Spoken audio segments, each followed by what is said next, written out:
pandemia, a responsabilidade dele sobre o cenário atual, a influência sobre o comportamento da sociedade de uma parcela significativa da população para se expor à morte e morrendo, né, uma parcela. Tudo isso precisa ser descrito dessa maneira, né? Você mostrando cada elemento, como eu mostro no dia a dia ali em minúcias. Eu estou fazendo um resumo geral aqui. Isso é nazismo? Porque o nazismo exterminou judeus, mandou para a câmara de gás. Milhões de judeus foram exterminados sob o comando de Hitler. Então, quando você fica banalizando uma expressão como essa, e ainda insultando a memória das vítimas do Holocausto, você está demonizando um político, por pior que ele seja.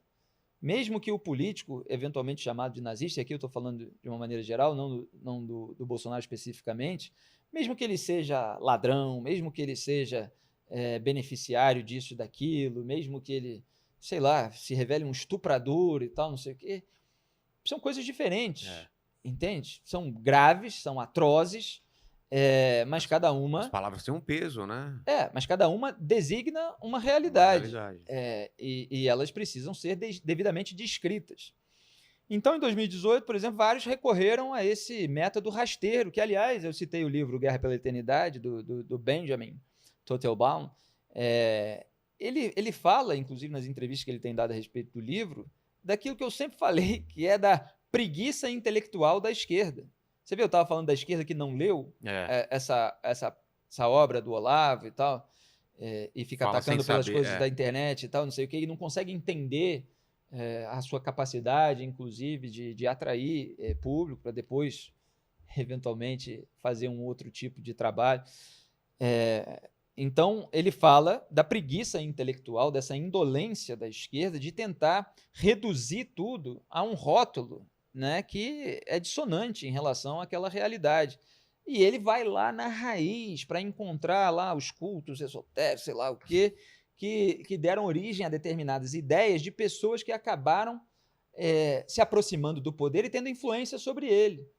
Então ele estudava lá um negócio pequenininho, mas que figuras como Steve Bannon nos Estados Unidos e tal também leram, não sei o quê, e acabaram exercendo sobre ele uma influência que ele depois foi passando adiante em medidas práticas que estavam relacionadas a essas ideias, que também abarcam aqui o universo de Ernesto Araújo, de alguns outros assessores ali do bolsonarismo, né? Então, é preciso ir até a especificidade. Aí, voltando para a pergunta, fala da imprensa na cobertura e tal, é isso, você pode ter exageros isolados, mas a imprensa não pode parar de reportar para a população como é que está o sistema de saúde, não pode parar de reportar para a população quantas pessoas estão morrendo.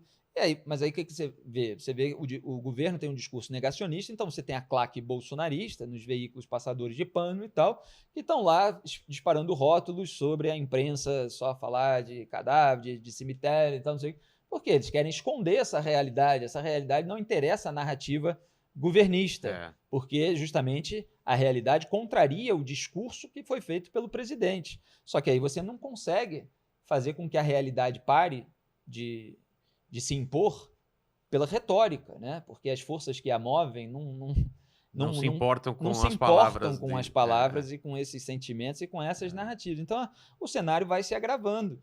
E aquilo para o que a imprensa alertava, bem ou mal, dependendo do trabalho, de qual veículo, qual emissora, qual programa, porque às vezes a mesma emissora, que muitas vezes é reduzida pelo político como uma coisa só, ela tem profissionais diferentes, tem programas diferentes, equipes de reportagem diferentes, e tudo isso se perde num discurso reducionista.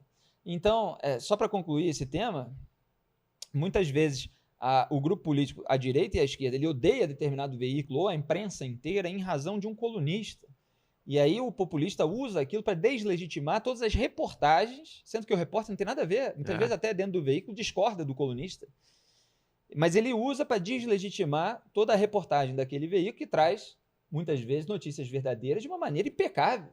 Você tem reportagens fantásticas, em todos os jornais tem alguma. E o político despreza aquilo como um todo, justamente para o idiota útil falar assim, você lê esse jornal? Desse jornal?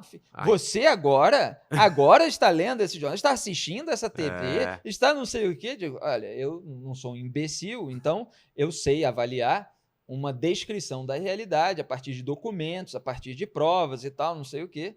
Então, isso que está sendo dito é verdadeiro. Não me interessa se algum colunista do veículo xingou um político de nazista indevidamente, se não sei o que, para esse caso específico. Me interessa, como colunista, atuante no debate público, mostrar que isso não deve ser feito e criticar quando acontece com alguma relevância. Tem, obviamente, muita gente irrelevante aí que fica falando besteira o tempo todo. E também ajuda a não se informar por um veículo só, né? Você checar, ver vários veículos para formar sua opinião.